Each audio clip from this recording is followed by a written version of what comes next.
Welcome back to my channel वर्गोस। कैसे हैं आप वर्गोस? आज हम करने जा रहे हैं आपका वीकली हॉरोस्कोप। ये वीक आपका 30 अक्टूबर से 5 नवंबर तक होगा। वीक में मेजर चेंजेस होंगे।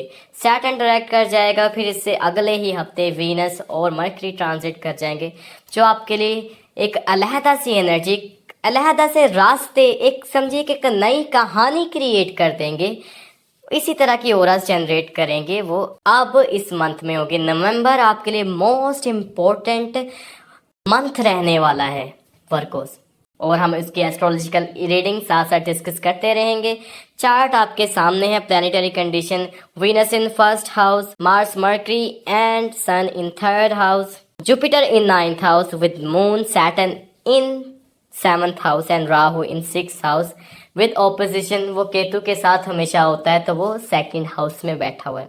वर्गो सैटर्न आपके लिए एक पॉजिटिव प्लैनेट है, क्योंकि आपके फिफ्थ हाउस का रिप्रेजेंटेटिव है, और सैटर्न ही आपके चार्ट में लव मैरिज का योग बनाता है। लेकिन सैटर्न पिछले 4 मंथ से रेट्रोग्रेड था, तो सैटर्न अपने वीक एनर्जी में था। यहाँ पे सैटर्न के लिए साइन कुछ खास पॉजिटिव नहीं था, पाइसिस। और फिर सैटर्न का डिपॉजिटर जुपिटर भी रेट्रोग्रेड था, वो टॉरस साइन में बैठा हुआ था। और टॉरस साइन का जो लॉर्ड था वीनस, मतलब जो कि जुपिटर का डिपॉजिटर था, वो फाल में चला गया था, वो आपके फर्स्ट हाउस वर्गो में आ गया था। तो ये यहाँ पे सैटर्न को इसने और वीक बना दिया था। टेक्निकल समझे कि सैटर्न बैठा हुआ है रेट्रोग्रेड होके जुपिटर के हाउस में, जुपिटर चला गया है वीनस के हाउस में।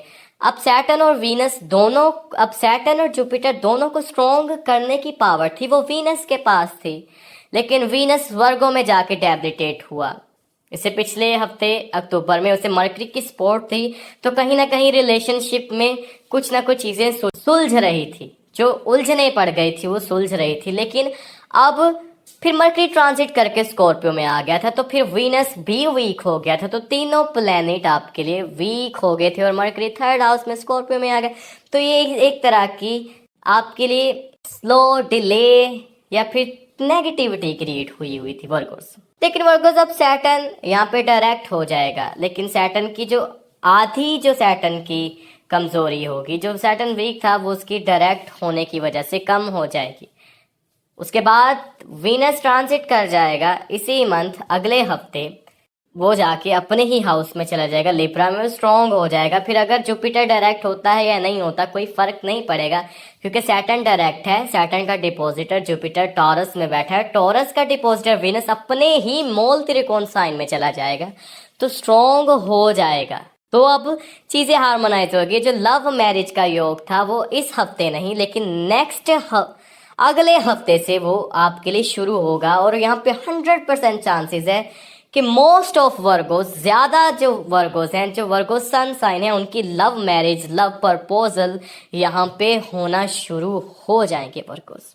वीनस आपके फर्स्ट हाउस में बैठा हुआ था, पहले वो स्ट्रॉन्ग था, लेकिन उसके बाद वो नेगेटिव हुआ, तो आपकी पर्सनैलिटी में लेजीनेस, कमजोरी लेके आया था, आपको थिन कर रहा था, कहीं ना कहीं आपकी ग्लो खत्म कर रहा था। पहले जब वीनस फर्स्ट हाउस में आया था, उसने आपको चमकाया भी था, लेकिन फिर बाद में वीनस को कोई सपोर्ट इतनी कोई खास नहीं रही थी, और फिर वो सैटर्न की ओपोजिशन में वीनस बैठा हुआ था 9 अक्टूबर से ही।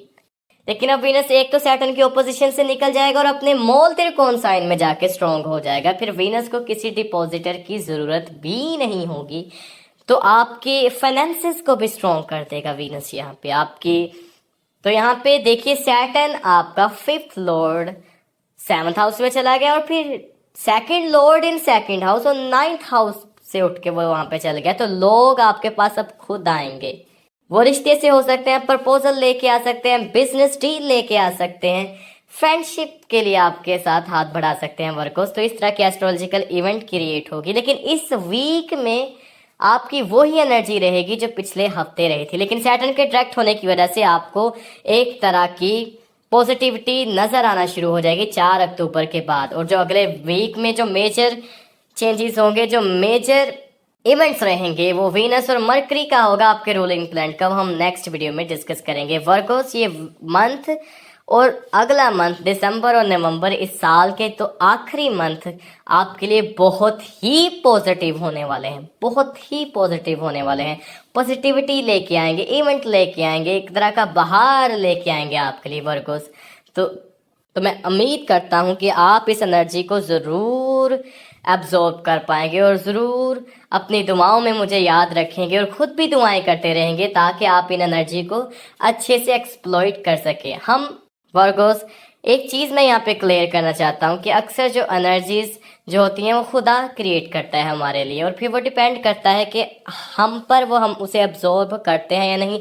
नेगेटिविटी हमारे अराउंड होती है, नेगेटिव चीज़ें ये एनर्जी हमें एब्जॉर्ब नहीं करने देते वर्गोस।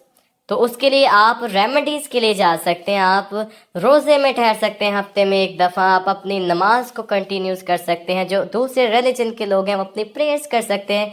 और जेम थेरेपी है जो नेगेटिविटी को रिलीज़ करने के लिए, वो मैं आपको इस वीडियो में बताऊंगा। वो होगी ब्लैक टर्मालाइन, बहुत ही अच्छा जेम स्टोन है, वो आप लेकर अपनी मिडिल फिंगर में वर्गोस पहन सकते हैं। वर्गोस, इसके अलावा आप अगर आपके नेटल चार्ट में आपको कोई अलहदा सा जेमस्टोन रिकमेंड होता है या आप जानना चाहते हैं कि कौन सा जेमस्टोन पहने, किस चीज़ के हिसाब से, कैरियर के बारे में, लव लाइफ के बारे में जानना चाहते हैं, तो अपनी date of birth, place of birth, time of birth comment section में ज़रूर बताइए और मैं वहाँ पे ट्राई करूँगा आपकी हेल्प करने के लिए। वर्गोस, आपसे गुजारिश ये की है कि चैनल को सब्सक्राइब कर दीजिए, वीडियो को लाइक एंड शेयर कर दीजिए ताकि आप हमारे साथ जुड़े रहिए हमारी ऐसी ही नई एस्ट्रोलॉजिकल वीडियोस के लिए। तो अभी के लिए मिलते हैं हम अपनी नेक्स्ट वीडियो में।